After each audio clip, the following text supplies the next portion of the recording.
feature. So in this special feature, this is the brand new segment for the show. That's one sexy pitch. So where we all pitch a game that doesn't exist, and we can illustrate that through graphics or just story or whatever video. It's taken us months to get here. We've misinterpreted the format multiple times. We've misinterpreted the theme. Swinny has misinterpreted the format many times. We've misinterpreted the theme of the freaking thing as well. So we didn't understand that. So the theme this week, well, not for this special, I'm not saying this is a weekly thing. This is a lot of work. Is game sequels that love to see come to life. Now, I meant that as literally like a game that never had a sequel, make the sequel. But Swinny has taken it as I can make any game I want, apart from the original game. So that's where we landed. And I took it basically an original game with a very really? loose tie-in to another game. So we don't know what we're pitching each other. I do have some images, so I'm going to start bringing up the first Who's image. first? Who's going first? Swinny is going to go first, because that was cool. what he thought it meant. Yeah, so I'll When go he said through he was them. going to go first. So I'm just going to open up image number 1, and then I'll show it on the screen. Image number 1 just says Swinny on it, so Yeah, very exciting. Is that the name of the game, Swinny? Yes. Awesome. So I'll because unfortunately I can't see what integot is showing. There may be some confusion. Hopefully we'll avoid it. I will say, hey, can you move on to the next slide because integot or next image because integot is the one controlling it.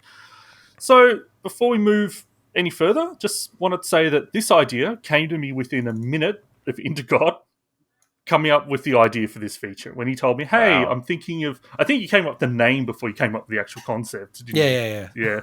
So that's one sexy pitch. I'm like, I know exactly what I'm doing because honestly, it's something I've always thought about and always wanted to play. And that game is, next slide, Oh. F-Zero Saga. Love the logo. So before I get into it, just wanted to bring up a recent comment from a former Nintendo developer, Takaya Imamura, who worked on the F-Zero series, about bringing the series back. And he said, I've always thought about it many times, but without a grand new idea, it's hard to bring back. So F-Zero Saga is my grand idea. So next slide 3, thanks. Yep. F-Zero Saga is a racing action RPG starring the one and only Captain Falcon. This is a bold new concept for the 7th main title in the series, and the first entry in the series in over 17 years, with the last entry being 2004's F-Zero Climax on the Game Boy Advance. So move on next. Thanks. This ambitious F-Zero title will be developed by a collaborative team from both Intelligent Systems and Camelot Software Planning. So for anyone that doesn't know, Intelligent Systems have a rich history of mixing action gameplay with RPG elements and are famous for their work on the Paper Mario games, Fire Emblem, Advance Wars, and Mario Kart Super Circuit. Camelot are responsible for successfully mixing sports titles with RPG systems, including the classic Mario Tennis and Mario Golf handheld sport RPGs. They're also the masterminds behind the Golden Sun and Shining Force RPG series. So with the super team of mixed genre RPG specialists behind it, F-Zero Saga will be a monumental step forward for the F-Zero world and exactly what we need to bring the series back to life for fans, both old and new. So, next page, thanks.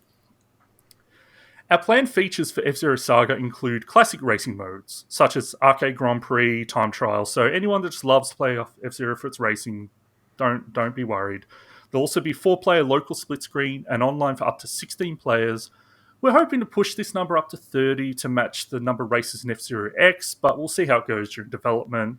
The Arcade GP will feature up to 29 CPU players alongside yourself. We'll also include a track editor, which expands greatly on the mode included in the 64DD F-Zero X expansion kit. You'll be able to share track codes with friends and download top-rated community tracks. Lastly, the big new feature, Falcon Saga. This is a lengthy, story-driven action RPG campaign starring Captain Falcon, which I'll get more on this, get to this soon. Next page, thanks. In terms of gameplay, as this is the first F-Zero title in 17 years, we really wanted to bring it back closer to the series' roots. For that reason, the gameplay will be inspired and modelled after Nintendo 64's F-Zero X, which was a landmark entry in the series. While we'll take some ideas from the last console entry, which was Amusement Vision's F-Zero GX on the GameCube, we feel that F-Zero X's gameplay will resonate more with the tone and style of F-Zero Saga. Next page, thanks. For our action RPG gameplay, we're being inspired by Camelot's titles like Mario Tennis Power Tour and the Game Boy Advance, that'll have you exploring iconic F-Zero locations on foot with Captain Falcon.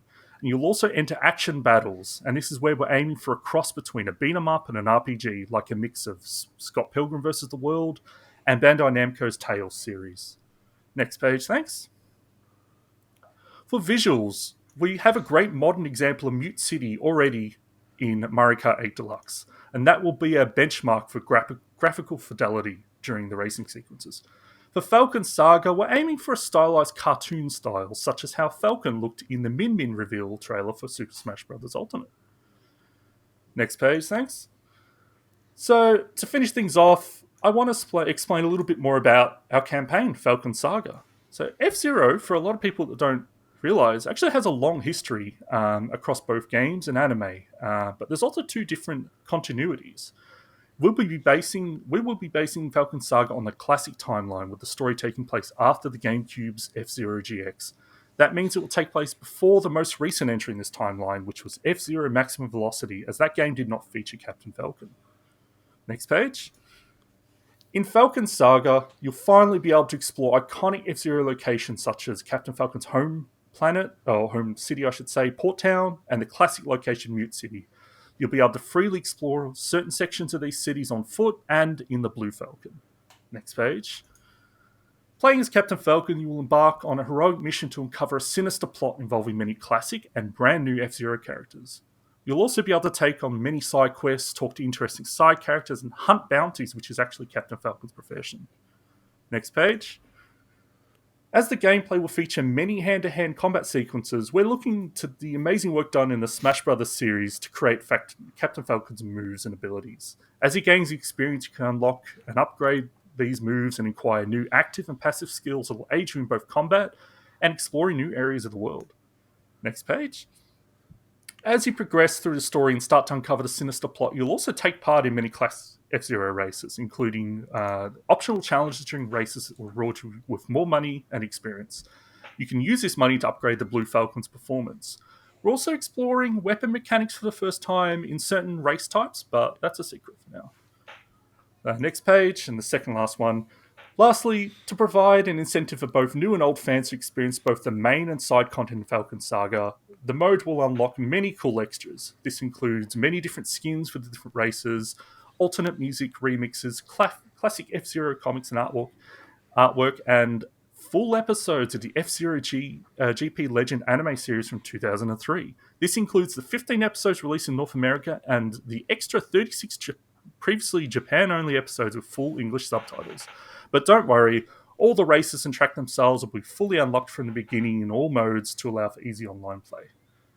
So, last page. Thank you for your time. We're hoping to bring the Legend of F-Zero Saga to Nintendo Switch very soon. Very good. Very, very cool. I knew I shouldn't have let you go first, because you're gonna. I know, it's all downhill from here. Shit. It's an incredibly high bar.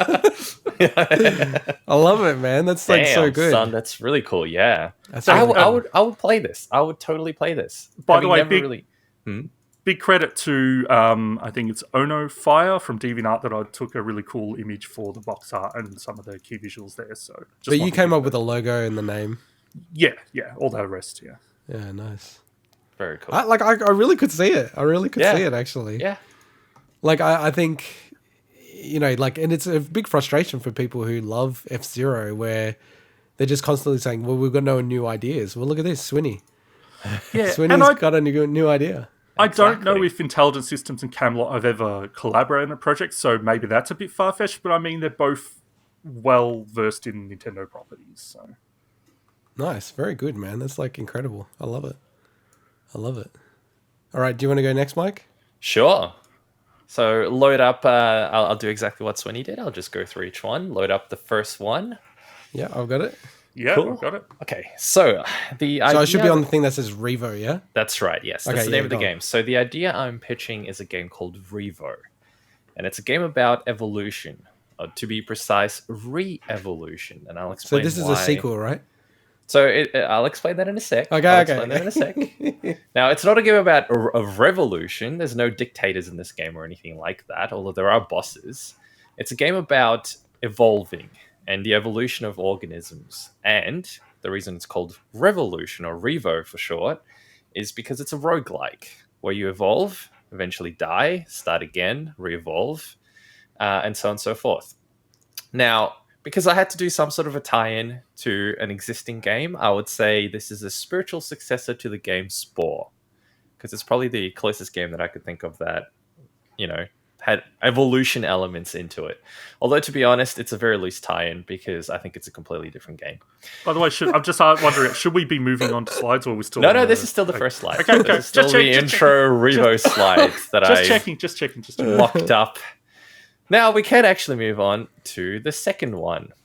So Revo is a roguelite game where you go from starting off as a single cell organism to eventually being a fully grown and sentient being. You can kind of think of it like a Dead Cells kind of game mixed with No Man's Sky, and I'll show you guys some mock-ups later on that will explain why that's the case. So at the very start of the game, you are you're just a simple single cell organism floating through this vastness of nothingness, and the game actually starts off being very pixelated. So very simple, 320 by 240 pixels kind of graphics. And as the game evolves, or as you evolve, the graphics and the complexity of the game actually improve. So the resolution of the game goes up as you're slowly evolving through the game and experiencing different parts of the game. And the reason behind that is because you can think of it as a microcosm of the evolution of gaming itself. So it started off like a cool little 2D pixelated top-down game, which I'll show you guys in a sec, and then eventually goes into a cool 3D full experience. Over to number 3, please.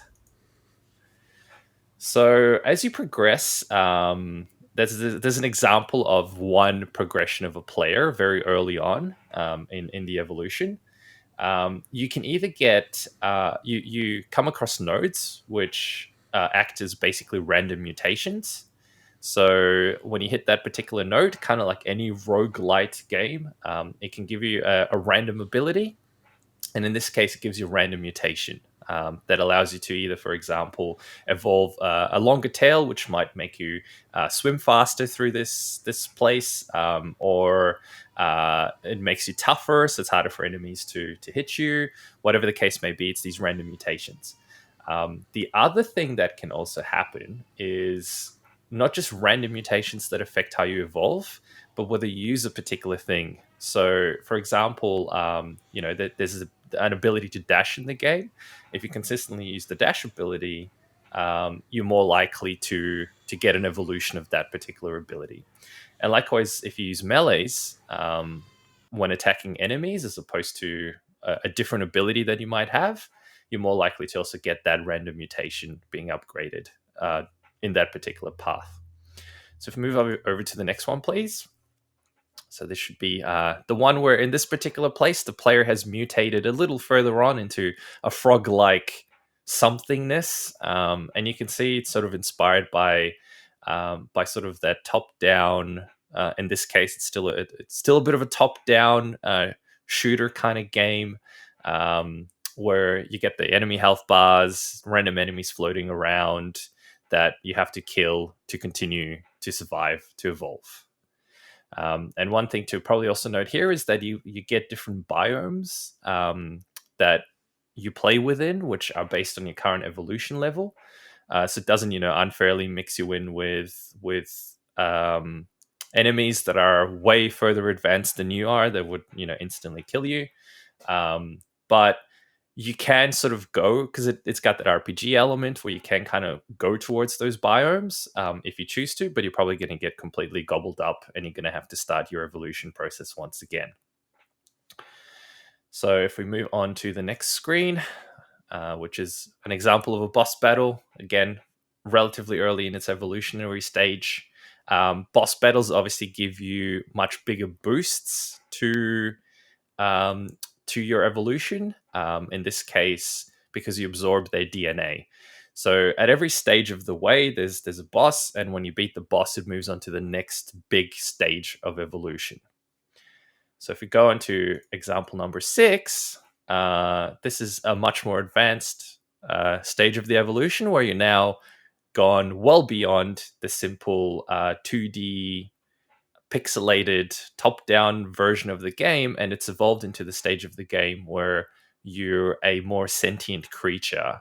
That once again, this is showcasing that you can have different elements that can evolve depending on how you play the game and depending on what you use or what random mutations you can get.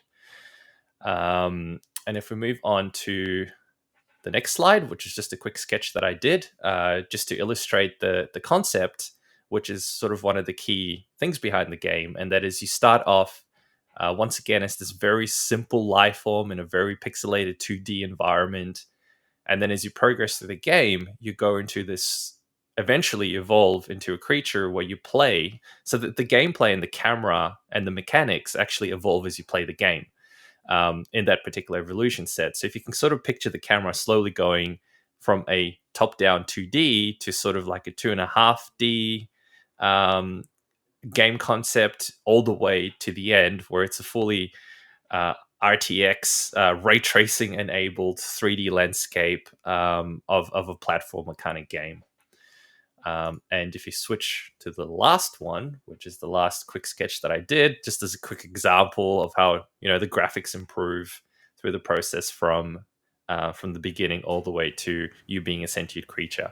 I didn't have time to do some screenshots, but the idea was that you eventually evolve into a full-on intergalactic creature. So it literally, the game will go from this tiny little single-celled organism, and if you make it all the way through and you don't die, you get all the way to being this sentient creature that explores space. And of course, every time you die, you restart it back at the beginning. But that's cool because you can play the game again, get a different evolutionary path that might take you through different levels. You might be in a sea level for longer. You might be in a land one for longer, depending on what, random mutations you might get that particular playthrough. That's it. Nice, man. So what's the... And that's just anyone, just quickly, anyone that's only listened to the audio, please check out a clip of this because Mike's artwork that he's done is just absolutely gorgeous. Yeah, it's insane. I didn't think it was that good, but okay. You guys have gone like so over the top. I love it. So what's the roguelite element to it? Right, so the roguelite is it's a typical kind of roguelite game where you play, you evolve, you improve, and then you die. And then you start again, but what do you retain? So I was thinking about that, and I wasn't able to really nail it down. I think it was going to initially just be simple things like having more resistance, more health, little things like that just incrementally improve each playthrough. But to be honest, if I was to actually do this as a proper game, I don't quite know what you'd retain. Because it could always be a rogue-like where it has no retention of anything. Could be, and there's absolute zero retention. Yeah, it's pretty brutality bloody. Of real life. Maybe the game isn't necessarily because I kept thinking, especially in the later stages of the game, I kept thinking of a game like No Man's Sky, where it's not about being ridiculously difficult or anything. It's just about almost pointless exploration. And there are a few more elements that I didn't speak about. One, which is that it's actually supposed to be a relatively chill game. It's not necessarily a hard game, and the idea was that you get really cool chill music as you progress through the levels. It's kind of like if you guys played Resogun, those kind of games with cool particle effects and awesome ambient music associated to it. It was that kind of a concept. Yeah. And then I even thought about potentially implementing multiplayer elements where you come across other players and you fight for survival. or even like you can integrate their DNA and steal some of their particular mutations and stuff like that. But really, the whole concept ultimately was about starting off as the single cell organism and trying to survive all the way through basically exploring space.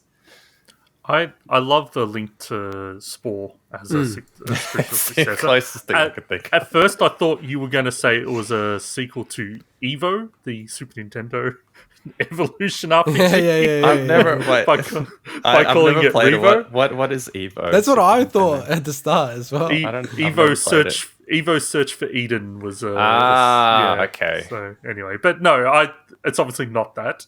No, So- I've never played that. I've never seen that. So well awesome, done, man. No, that's I really love it. cool. That's really cool. Thanks. It's a cool segment. I think it's quite funny. Like It's paying off all the hype. It's paying off. Yeah, that's true. Yeah, all the long deliberations about everything. All right, so for mine, don't open my little video just yet. Like a little bit later, Okay. you'll know when you can open it when it becomes obvious what I'm doing. So yeah, I don't have a crazy slide deck like you guys. It's more narrative anyway. So probably more compatible with the podcast. And I have done a sequel, as we were fucking meant to. So this is Blank 2. That's what this game is. But Hey, I clear did what a that is. sequel. I did a sequel. That's not a sequel. Anyway, so my game, it opens up to a slim blonde who is in therapy talking about her anxiety. She's not sure how she can connect with her partner.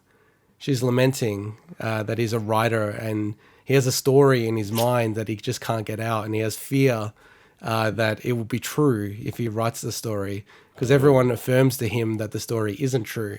did he just wake up? Did he? And the man, can you let me get through? The man interjects. It's Alan Wake. He's a writer who went missing in Bright Falls, and he returned months later with this crazy story in his mind of a journey that he went on in Bright Falls. A story that he believes is real, but he knows it can't be. So Alan has shifted from writing novels to being a writer for video games, a burgeoning industry that has occurred over the last decade since his story. Something novel many times ago, but now is just taking oxygen and expressing his creativity, everything that he's been about in his career, how to bring things to life in a video game format. He's now working at a studio, and one day, so we're opening up to him being at his studio, and he's sent a link to a game that he's never heard of called Ocean Awakens. He ignores it because he's not really sure what it is and thinks maybe that's a scam, moves on with his life. Next scene, Alan and Alice, are going away. So Alice is wanting for him to break out of his anxiety and wanting for him to express his story and express his truth, to get it out of his system because she thinks it's important for him. So they take a trip to Mount St. Cole, and she hopes that it will actually bring something out of him. Given his anxiety of going to the lake and going into water, she thought maybe going to a mountain and away from water would make a lot of sense. As they're heading into the town of Mount St. Cole, there's a tribute to a volcanic eruption that occurred in 1981. And it so happens that the town is commiserating the 40th anniversary of that explosion. But the commiserations over time have warped into some kind of pseudo-pagan ritual now where people are daring each other to climb up the mountain and actually go into the volcanic area and get drunk and have massive parties and have lots of fun in that space. And it's really warped its perception from when there was a massive volcanic eruption. Given that there was a volcanic eruption in that space, all scientists that have looked at it and people in that profession have really come back and said, well, it won't be able to erupt for 100 years or 1,000 years. So there's not any real risk of the pagan ritual that everyone's developed. Alice is keen to join in to the celebration, and Alan thinks it's a crazy idea. So he actually doesn't want to go, and they have a bit of a disagreement and an argument about it. So she heads off, and he's just waiting there, and he's thinking, okay, I'm gonna head back. But in the far off distance, he can hear explosions and like crazy gunshots or some kind of bomb or like some insane thing happening at the big ritual. And when he gets back there to the party, he can't find Alice anywhere. She's completely gone. And he's desperately trying to ask people, what's going on? I don't understand what's happening. Where's Alice? And they keep saying, you need to go talk to the chief. You need to go talk to the chief in the big tent. So he's like, okay, this is crazy. These people are insane. As he walks into the big tent, he's met by a man, very slim man, who just looks at him. And he actually says straight to him without knowing him, but knowing him, hello, Alan Wake. I'm Sam Lake. I created you. And then the game opens up to this man who's starting to talk about his experiences and, you know, telling him things that only he knows and no one else knows. And like what his name is and why he invented him. And the fact that he is now writing video games, which is exactly what Sam Lake does for a living. And So meta. Oh my God. and Alan is very torn about what is happening here. And it's just like kind of pulling him apart a bit and just not understanding what his life is about and what is real. And he'd been debating whether the Bright Falls experience was real or not, but then not understanding if even his current life is real. And Sam Lake only just tells him, you know, as always, and as you know in Bright Falls, and as you understand, there has to be balance in the universe, and you know what you need to do. So Alan races up to Mount St. Cole to the top and sees below some activity in the mountain, feeling like there's, you know, potentially another eruption happening. So the game pauses as he dives off into the eruption, and then, you know, obviously fades into the next chapter of the game, probably the next third. And he is waking up and he's on a boat again. And he sees off in the distance a sign that says Bright Falls. And he's extremely confused and looking around and understanding his environment, but not understanding where Alice is or what's going on in his life. And then from this point in the game, he's told that he has been a video game writer and that different components of the story as it plays out, it actually plays out as different styles of video games. So there's components of the game and the chapters and the sort of obstacles he has to overcome where it's like a Resident Evil style game, and then others where it's, you know, slightly different other formats of games. So you have different like play styles. Later in the game, he does meet up with Jesse Fadden from Control. So there's a bit of a mash between there and like, is he the writer of her game? Is that a game? Is this actually like the game that he's playing? And then the game really centers around Sam Lake at the end of, is he a boss? Is he a mentor? Is he sort of your enemy? Is it real or is it not? So that's kind of like my idea for Alan Wake 2. Damn, son. Do we open the video now? Yeah, you can already open it before. Oh, you told us not to open it. No, I just said, well, I actually haven't even showed it on the B-roll. I should pop it up for a second. Oh, man. So yeah, that's my idea for Alan Wake 2. Oh, I'd that's play awesome. that. I'd play that. I love the Sam Lake tie-in. That's so cool. Yeah, Well, tie-in look, is in there. that's wild. Now I understand why you're looking up fan fiction earlier, because So you just meta. basically wrote the entire sequel. Exactly. Pretty much, yeah. Oh man. And Alice, where the is Alice? I thought I need to get it in before they actually announce an Alan Wake 2. Now, So there's been American Nightmare, but that's more of a spin-off than a sequel. Yeah. So you're saying that the gameplay will change, or will Yes. still?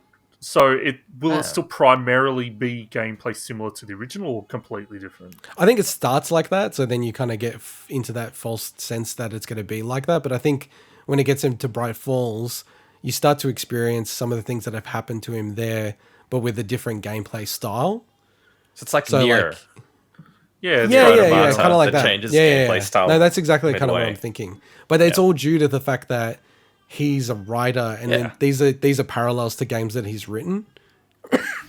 So That's it's kind of actually like really cool. echoing the first one. Love so. that. That'd be such a cool game to Also, play. I guess what became of Edith Finch, how that has completely different gameplay elements and different That's parts true. as well. Some of them less interactive than others, but yeah. Yeah. I really like the idea. I think all these Yeah. ideas are great.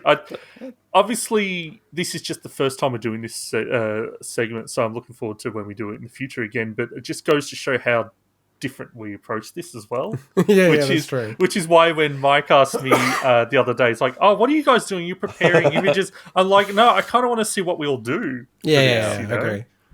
Like you sold this through the story, and Yeah. you sold it through like the world, building our imagination around it. I'm sitting there just putting logos and slides, you know. but So it's different, you know. It's I think it'd be really fun to actually do one where we're doing all the same game. So it's like come up with an idea for the exact same game, but then whatever your idea for how to do that game. Yeah. It'd be like Halo Infinite. Okay, pitch Halo Infinite. What would it actually be? Type of thing. I think that would be really funny. Just to see how, what different ideas we could possibly have. Also, my pitch was still holding on hope that we might get a new F-Zero. Well, I definitely want a new Alan Wake game. And I think given that he's appeared in like the expansions of Control, I think is pretty... I don't know. It seems like all the rumors are that they will have Alan Wake too. Oh, I'm sure they would. It's a cool IP. Hopefully. It deserves another game. Awesome. Did you play Quantum Break? Not yet. Okay. Not yet. I will soon, hopefully.